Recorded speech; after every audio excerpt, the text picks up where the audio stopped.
wanasemaga mkubwa hakosei, lakini kwa hapa tulipofika ninaona ni vyema nikakaa chini na wewe nikuelekeze.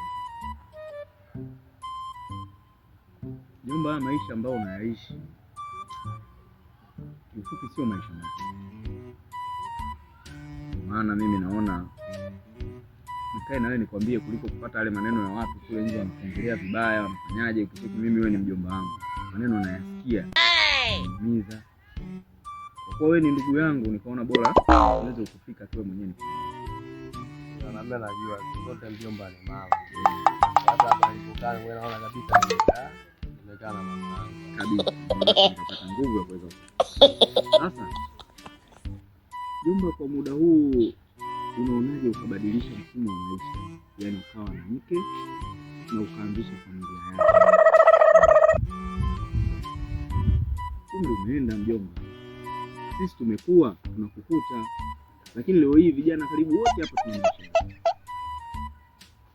Mimi wewe mjomba usifanye mazingira ukawa na mke kutengeneza maisha. Achana na haya mambo ya kuitwa si mfalme wa sela si nini.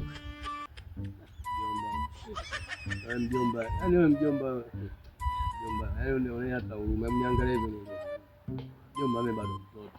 Na mimi bado mtoto sana hapa nilipo. Hapo ndio nige majibu. Sasa mjomba, kama wewe ni mdogo, mimi je nisemeje?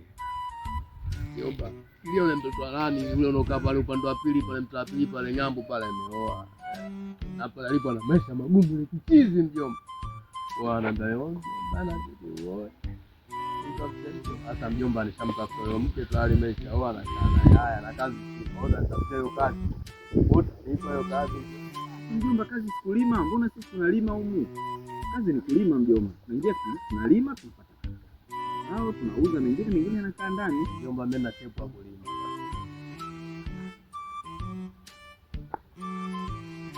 Mimi wanaolima wanakuwa. Mjomba, kilimo kuamua tu. Yaani kilimo kuamua, unaamua ulime hiki hapo unaweka kama chakula, hiki kingine unauza unapata pesa unaishi na familia. Nitafurahi sana mjomba kama nitafika nyumbani kwako siku moja na kutoka